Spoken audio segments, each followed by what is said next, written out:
ধামসা মাদল প্রদান করছেন, লোকশিল্পীদের ধামসা মাদল প্রদান করছেন মাননীয় মুখ্যমন্ত্রী মহোদয়া।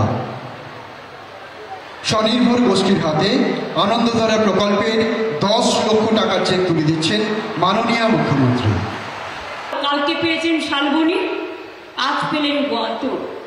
শিল্পের সম্ভাবনা এগিয়ে চলেছে।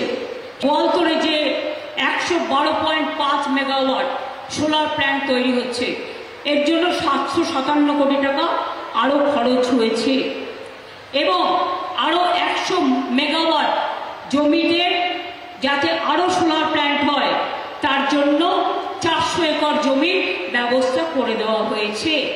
গোয়ালতোড়ে 132 কেভি সাবস্টেশনের কমিশনিং, এটা আলাদা 79 কোটি টাকা উদ্বোধন হয়ে গেল।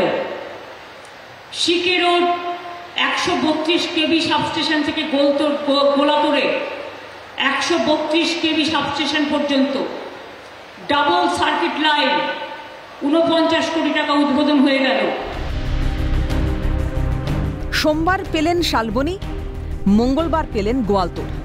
শিল্পের সম্ভাবনা এগিয়ে চলেছে। গোয়ালতোড়ে যে 112.5 মেগাওয়াট সোলার প্ল্যান্ট তৈরি হচ্ছে, এর জন্য আরও খরচ হয়েছে 757 কোটি টাকা এবং আরও 100 মেগাওয়াট সোলার প্ল্যান্ট তৈরির জন্য 400 একর জমির ব্যবস্থা করে দেওয়া হয়েছে। সপ্তাহের শুরুতেই একের পর এক চমক। শালবনীর পর গোয়ালতোড়। সোমবার শালবনীতে জোড়া পাওয়ার প্ল্যান্টের শিলান্যাসের পর মঙ্গলবার গোয়ালতোড়ে পূর্ব ভারতের সর্ববৃহৎ সৌরবিদ্যুৎ প্রকল্পের উদ্বোধন করেন মুখ্যমন্ত্রী। এরপর মেদিনীপুর কলেজ মাঠে প্রশাসনিক সভা এবং সরকারি পরিষেবা প্রদান অনুষ্ঠানে উপস্থিত থেকে ঠিক এমনটাই বললেন রাজ্যের মুখ্যমন্ত্রী মমতা বন্দ্যোপাধ্যায়। এছাড়া একাধিক প্রকল্পের উদ্বোধন ও শিলান্যাস করেন মুখ্যমন্ত্রী। তিনি আরও বলেন, 33 কোটি 85 লক্ষ টাকা ব্যয়ে মেদিনীপুর পুরসভার মধ্যে তৈরি হয়েছে জল শোধনাগার। পাশাপাশি পথশ্রী প্রকল্পে 264টি গ্রামীণ রাস্তা নির্মাণের কাজ ইতিমধ্যেই সমাপ্ত হয়েছে। এতে খরচ হয়েছে 269 কোটি 35 লক্ষ টাকা। একই সঙ্গে 8 লক্ষের বেশি মানুষের কাছে সরকারি পরিষেবা পৌঁছে দেওয়া হয়েছে বলে জানিয়েছেন মমতা বন্দ্যোপাধ্যায়। আজকে প্রোগ্রাম থেকে প্রায় 8 লক্ষর বেশি মানুষের কাছে সরকারি পরিষেবা আমরা পৌঁছে দিতে পেরেছি। পৌরসভার মধ্যে জল শোধনাগার এবং সিডব্লিউআর সাবস্টেশন 33 কোটি 85 লক্ষ টাকা খরচ করে হয়ে গেল। পথশ্রী প্রকল্পে গ্রামীণ রাস্তার 264টা রাস্তা নির্মাণ করে দেওয়া হয়ে গেছে। এতে খরচ হয়েছে 269 কোটি 35 লক্ষ টাকা। এছাড়াও রাজ্যের একাধিক জাতীয় সড়কের উন্নয়নের জন্য টাকা বরাদ্দ করেছে রাজ্য সরকার। তার মধ্যে রয়েছে মেদিনীপুর থেকে বাঁকুড়া যাওয়ার সংযোগকারী রাস্তা ও সেতুর উন্নয়নে খরচ হয়েছে 263 কোটি 26 লক্ষ টাকা। পাশাপাশি ক্ষীরপাই রামজীবনপুর বাইপাস রাস্তা নির্মাণে খরচ হয়েছে 85 কোটি 77 লক্ষ টাকা।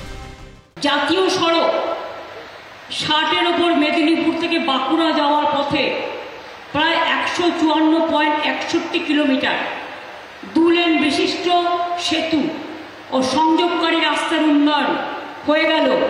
এটাই দেওয়া হয়েছে 263 কোটি 26 লক্ষ টাকা।